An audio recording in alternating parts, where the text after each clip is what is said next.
Assalamualaikum warahmatullahi wabarakatuh. Pada kesempatan kali ini, saya akan menceritakan salah satu perjalanan penjelajah Nusantara yang berasal dari Belanda, yaitu Cornelis de Houtman, yang lahir di Gouda pada tanggal 2 April 1565. Cornelis de Houtman adalah seorang penjelajah dan pedagang berkebangsaan Belanda yang menjadi kepala ekspedisi pertama Belanda ke Nusantara. Pada tahun 1592, Cornelis de Houtman dikirim oleh para pedagang Amsterdam ke Lisboa untuk menemukan sebanyak mungkin informasi mengenai kepulauan rempah-rempah. Pada saat de Houtman kembali ke Amsterdam, Jan Huygens van Lieshoten juga kembali dari India. Para pedagang tersebut memastikan bahwa Banten merupakan tempat yang paling tepat untuk membeli rempah-rempah. Pada tahun 1594, mereka mendirikan Compagnie van Verre atau yang berarti perusahaan jarak jauh. Pada tanggal 2 April 1595, Cornelis de Houtman dengan menaiki 4 buah kapal yang memuat 249 orang awak beserta 64 meriam memimpin pelayaran mencari daerah asal rempah-rempah ke arah timur, mengambil jalur seperti yang ditempuh oleh Portugis. Pada 27 Juni 1596, ekspedisi de Houtman tiba di Banten. Hanya beberapa yang tersisa dari pelayaran awal.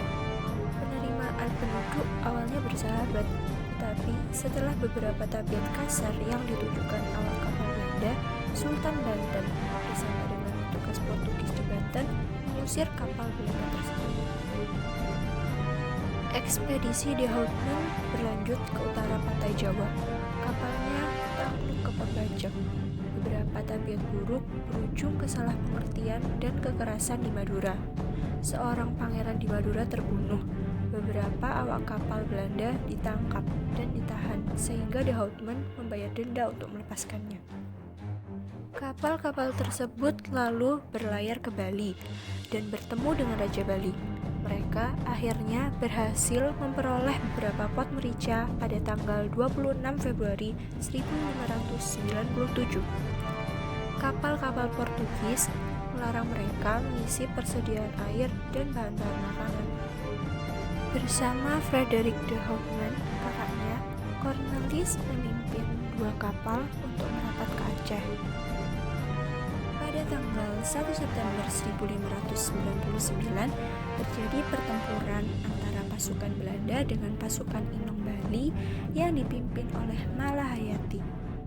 Tanggal itu pula, Cornelis de Houtman meninggal di tangan Malahayati dalam pertempuran 1 lawan 1. Dari beberapa orang yang tersisa, hanya 87 yang berhasil kembali ke daerah asalnya. Begitulah akhir perjalanan Cornelis de Houtman yang meninggal di Aceh pada tanggal 1 September tahun 1599. Semoga dengan adanya cerita singkat ini dapat membantu untuk memahami perjalanan Cornelis de Houtman, kepala ekspedisi pertama Belanda ke Nusantara. Sekian, terima kasih. Wassalamualaikum warahmatullahi wabarakatuh.